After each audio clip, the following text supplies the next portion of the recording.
है, नारी है और स्वयं को किसी से कम नहीं समझना चाहिए। आप किसी दुर्गा काली से कम नहीं हैं, ठीक है।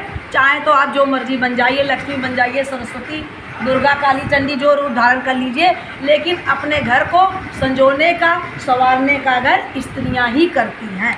तो स्त्रियों को अपना घर कैसे बनाना चाहिए हम बता रहे हैं। घर हमारे 5 प्रकार के होते हैं। कैसे घर होते हैं ये भगवत गीता में वर्णन है इसका, मैं बता रही हूँ। कसाई का घर, कसाई का घर कहाँ होता है? जहाँ पर भाई बहन, देवरानी जेठानी आपस में झगड़ा करते हैं, एक दूसरे के संबंध में, एक दूसरे के व्यापार को काटा जाता है, एक दूसरे को लड़ाई झगड़ा होता रहता है, उसको कहते हैं कसाई का घर। एक दूसरे की कमाई, रोजगार, हक को छीना जाता है, उसे कहते हैं।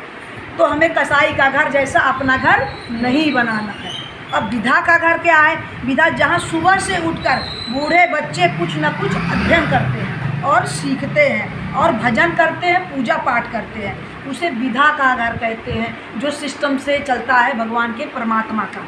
और खट्टपट्ट का घर क्या होता है? खट्टपट्ट का घर जैसे जहाँ पर एक जरा सा बर्तन टूट जाए, छोटी सी गलती हो जाए, छोटी सी त्रुटि हो जाए, चाहे चादर पर पानी ही गिर जाए, क्या होता है? लोगों में ज़ोर ज़ोर से विवाद होने लगता है, छोटी छोटी बातों पर क्लेश होने लगता है। इसलिए हमें खट्टपट्ट का घर भी नहीं बनाना है।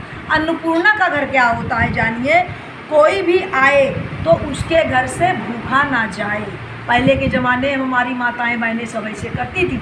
अब हमें आलस आता है, अरे जल्दी चला जाए नहीं तो नाश्ता बनाना पड़ेगा, हम ऐसा सोचते हैं। सबकी बात नहीं हो रही है, सबकी बात नहीं हो रही, इसलिए कोई अपने ऊपर ना ले, क्योंकि ये कलयुग है। हम अगर पहले के घर समय में कोई किसी के घर से भूखा नहीं जाता था, हमेशा चाय पी करके जाता था, खाली पेट नहीं जाता था। जो अतिथि का सत्कार होता था वो होता था अन्नपूर्णा का घर। जब हम अन्न का दान करेंगे तो अन्नपूर्णा माता हमारे भंडारे सदैव भर्ती करेंगी, क्योंकि हमारे साथ क्या जाता है?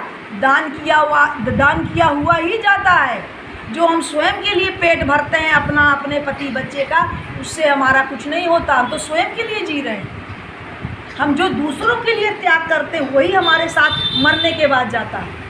इसलिए हमें अन्नपूर्णा के जैसा अपना घर बनाना चाहिए। और आनंद का घर क्या है? जहाँ सब कुछ है, सारी खुशियाँ हैं, जहाँ लोग कभी नहीं झगड़ते, थोड़े में ही खुश रहते हैं, जहाँ पर संतोष है, सब्र है, उसे आनंद का घर कहते हैं। इसलिए सब बहनों, सब लोग आनंद का घर बनाओ, अन्नपूर्णा का घर बनाओ, यही हमारी इच्छा है। कल से नवरात्र हैं, सबको नवरात्रि की बहुत बहुत शुभकामनाएं। महादेव सबको सद्बुद्धि दें और मुझे भी दें, हम सबके कष्टों को हरें। मैं अपनी वाणी को यही विराम दूँ।